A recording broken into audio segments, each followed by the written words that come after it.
kahit mukhang puwet, basta matapang, okay na.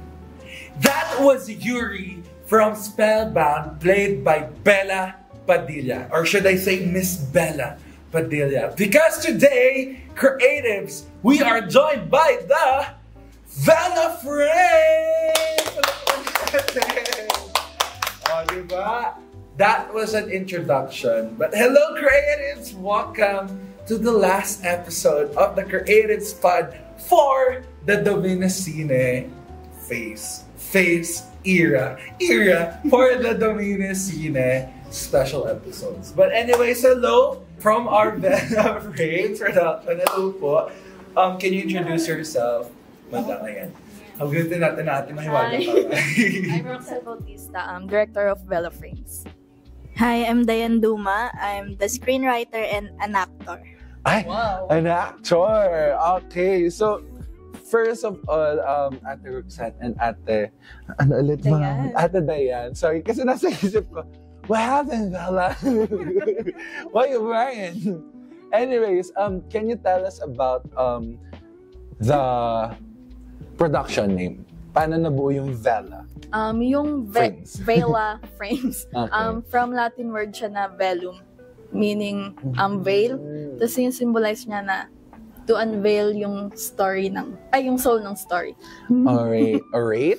Alam nyo, this is the second production who got their names inspired by a Latin word. Actually, yung last episode natin, which is yung ano ulit pangalan natin? Miss Fairy production. So also came from a Latin word, but this one also came from a Latin word. Now, what's the title of your film? Pusta. Tell us about your film naman. Ano yung story about it? But don't totally spoil us. Go. Ay, go. Gusto ko yung screenwriter. Okay.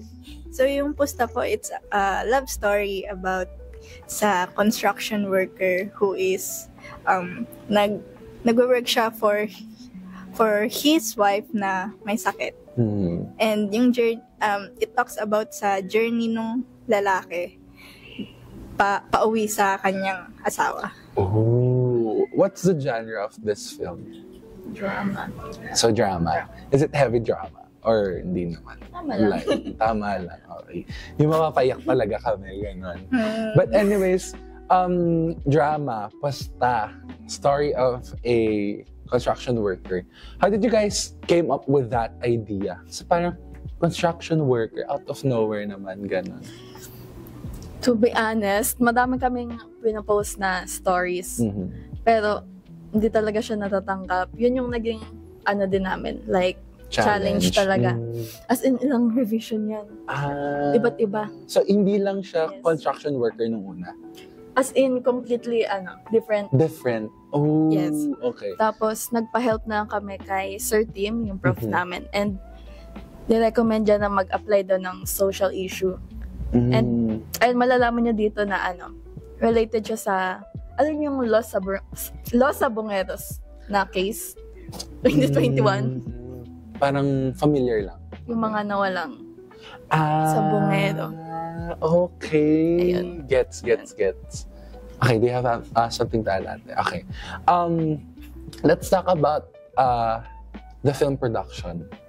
What I mean is yung shooting nyo. Ganun. Let's not talk about the production itself muna. Before you guys came up with that story, were there any challenges sa parang, besides sa pag-revise, na parang naisip nyo, paano ba to? Ganun. Or like, meron ba kayong na-encounter na, technical when it comes to camera or like sound prog or something like that? Yung sa shooting naman po, yung cinematographer namin, which is si Christian Garcia. Very naman siya, may experience. Kilala niyo po ba? Yes, of course. Kaya wala masyadong naging problema dun. And ayun, okay naman po. Okay naman. Okay, that's nice. Siguro during the shoot, meron bang mga parang scenes na hindi nyo na naisama, hindi nyo na na-shoot? or like hindi niya na naisama sa mismong film because of this kind of situation or like reason? Yes. Kasi yung sa, may super limited lang din yung time namin. Like, 3 days lang kami nag-shoot. Ay, dahil, okay. yes. Kasi yung ano niya, ano yun, yung deadline. Like, talagang April 25 ata yun. Tapos yung 2 actors namin, limited din yung time. Okay, so 2 actors na kayo. Yeah. Okay. So, limited Kaya talagang pinagkasya namin yung time. Pero, sa budget naman, ginawan talaga namin ng paraan na malesen lang dahil kami-kami lang talaga eh. Yung budget ata namin, di pa umabot ng 2K. Talagang yung props sa amin lang din, yung bahay, yung locations. Yung location sa isang Cavite City. Like, doon na. Lahat na. Alam niyo po, sorry to cut you off, pero sobrang ganda talaga ng Cavite City. As in, favorite ko talaga Cavite City. So, ina-expect ko medyo homey, Filipino vibe talaga yung shooting locations niyo. Nag-shoot ba kayo sa PN? Ay, sige. Huwag mo na natin sagutin. Tingnan natin yan sa May 7. But, okay, you said, given parang limited resources lang talaga, even budget, grabe yung under 2,000 na. Sobrang limited nun. Parang pagkain na ata binili nyo, gano'n. Paano siya na, napagkasya? Kasi this is a big film event of our program. Of course, hindi naman sa pero quality, of course. Paano nyo napagkasya yung 2K? Like, saan nyo siya ginastos? Ganon. Yung budget po na yun is more on sa transportation lang po talaga namin and sa snacks, sa doon lang po talaga. Okay. Kasi meron na po talaga kaming matutulugan. As in, sleep over po talaga kami.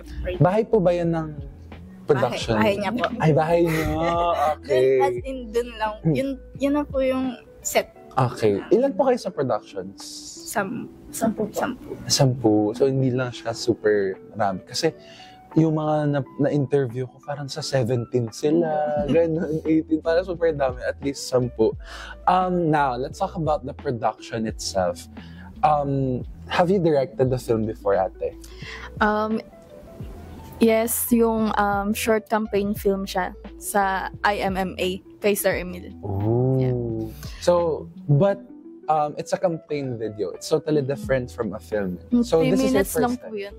This is your first time. Ay wait, ano bang vibe ng campaign? Is it a film type na parang may storyline talaga or interviews? Gano'n? Parang storyline. Super short lang kasi. Okay, so short film. Yes. So may idea ka na rin pala talaga. Yung sa yung Proverbs. Sa Proverbs ba? Yun daw. That's, so kayo po pala yung Mundo Mo Kulayan. Ayan. So, sa NSTP. Okay, so that's the Proverbs. Actually, ginawa po namin basis yan sa Proverbs namin. And to add, naging champion po ang MMA. Perfect. Diba? So, ayun po. That's nice. Kasi ang ganda rin nung flow ng videos. But this time, this is your first time directing a long film. Yes. How was it? Siguro na lang, sige, how was it? Super overwhelming siya. Kasi, since 10 lang kami, yung mga roles namin talagang, ako kahit director, ang dami kong set design, screenwriter, ito din. Naging actor na. Ayun. Kaya, yeah, overwhelming siya. Paano po kayo na-appoint as a director? To be honest, meron pang mas capable sa akin talaga na mag-direct. Pero talagang thankful din ako sa team ko kasi binigyan nila yung trust nila sa akin kasi nakitaan nila ako ng potential. Kaya binigyan nila ako ng chance na i-unleash yung creativity ko. And literally step out of your comfort zone talaga. Alam mo, parang sa lahat ng mga na-interview ko, ilang episodes ba tayo neto? Siguro sabihin natin, let's say 8 or 7. More than half of that, puro first time nila mag-direct. So, So talagang very inspiring yung stories ng mga directors natin. How about you, ate? Is it your first time being a screenwriter or an actor? Meron na po kasi kami nagawa last year sa, ano yun? Hindi na lagi. Yung kay Ma'am Kyla po. Like, gumawa po kami ng screenplay. Screenplay. Okay. So, bale, pangalawang beses na rin po to. How about being an actor? Actress? First time. Paano po kayo napili as an actress? Kasi po nung last sem po, yung sa story pitch din kay Ma'am Kyla. Sa story pitch namin, kailangan may mag-act and siya yung nag-act nun and ang galing na talaga Wow! serious mode. Saglit lang. Wow! Magaling, kaya nag-go na po kami kay Dayan. Okay. Parang no choice na din. Ay, as a role na rin sa production. Okay.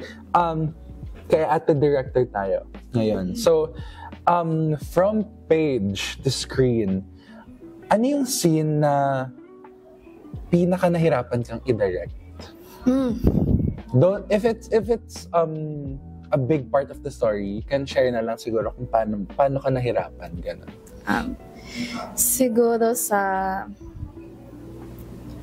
sa actor namin, since medyo nahirapan akong i-direct yung emotions nila. Mm-hmm. Yeah. Kasi hindi siya nakukuha, pero talagang minotivate namin yung actor na ilabas yung emotions niya. And ayun, nag-work naman talaga siya. Oh, that's nice. At least na-overcome niyo po yung challenge na yun. Yes. How about sa naman? As a director, how did it feel directing someone who also wrote the story? Like, kung paano kami nag-work together. Yeah, kasi screenwriter, di ba? So, syempre siya nagsulat din ng mga story natin. Yes, kami yung nag-stay up talaga ng madaling araw. Kami lang nag-aano. Okay. Tapos, super... Minsan overwhelming yung mga suggestions kasi syempre nagka-clash talaga. Pero, ayun, sa huli naman, nag-match din naman yung mga idea namin at na-apply din namin sa mismong story.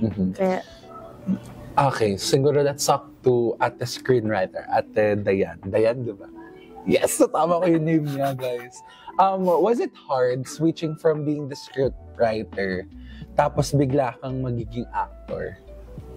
Onte. Kasi since ako na rin po yung nagsulat, medyo alam ko na yung anong gagawin. Pero at the same time, mahirap pa rin ilabas yung emotions, yung paano ko i-express yun. And yung as in into character ka talaga. Pero yun po, at least may idea na ako, and at the same time, pwede akong parang kukuha ko sa personality ko, then ilalagay ko dun sa character. Since ako na agad yung ginawa nila. As in, parang nakasulat na sa sa mismong script. Ako na yun. Ikaw na yan. Wala ka na magagawa. Siguro let's talk about yung pag-perform mo. Was there, since sabi mo nga parang alam mo na yung gagawin mo, was there any moment na parang nung gagawin mo na yung part na yon, it's totally different from what you are expecting? Nagkaroon ka ba ng ganun? Yes. Can you share more about it? Although, ayoko sabihin kung ano. Go. Nag-struggle talaga ako.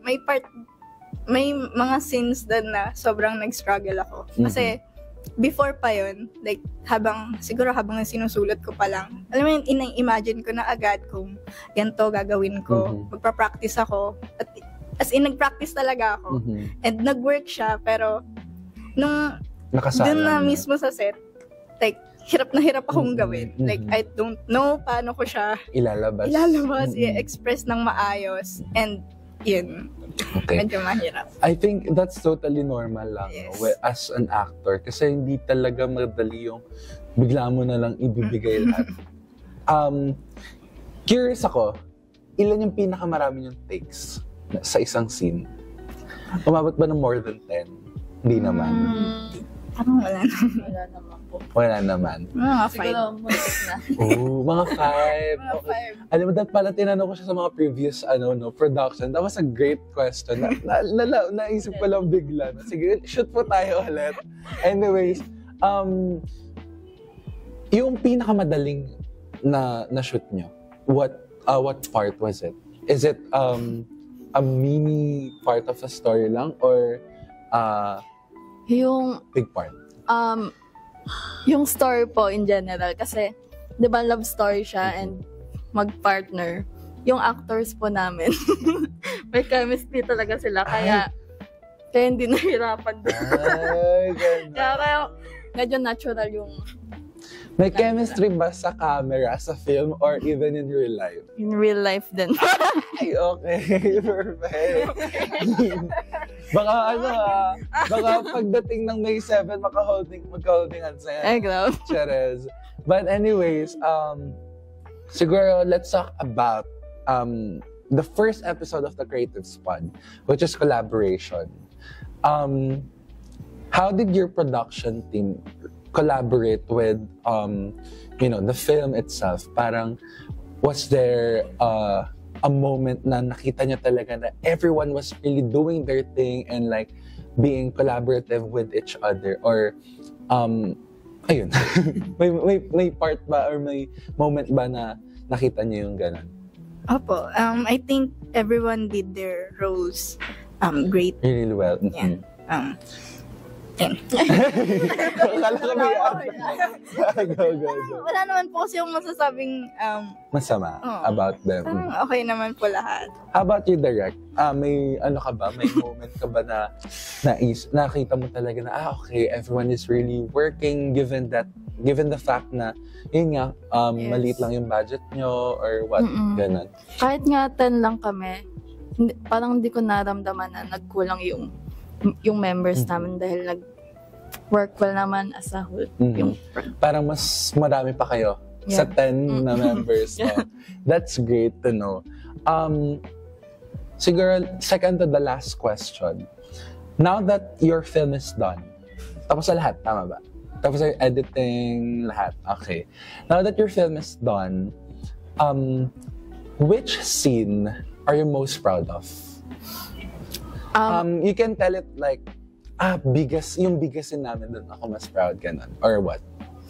yung pa-ending na dahil may crying scene dun si Dayan. Ay. So, super proud ako sa kanya. Okay. Kahit mahirapan siya nun, talagang ginawa niya yung best niya na umiyak. Kung ano-ano na yung tinay namin. Lagyan ng bawang, sibuyas. Sibuyas nga. Umabot kayo sa point na gano'n. How about yung mga yung mental? Ayun din. Umabot din Ako kayo yung sa tagapahid. ganun, diba? That's great. Pero I'm sure naman na lahat ng scenes you're proud of, right? How about you, ate? As a screenwriter, saan ka mas pinaka na proud na parang hindi ko na-expect na ganito siya kaganda pala in real life, ganun? Siguro po, sa set design. Set design. Actually, proud ako sa mga I think, namin. kahit ako rin, kung bibigyan niyo ako ng less than 2,000 na budget, ang ganda na set design. Mapag-proud din ako eh.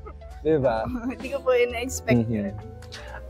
Okay, now, what can you tell to our viewers yung dapat nilang paghandaan, dapat nilang abangan sa film nyo na pusta?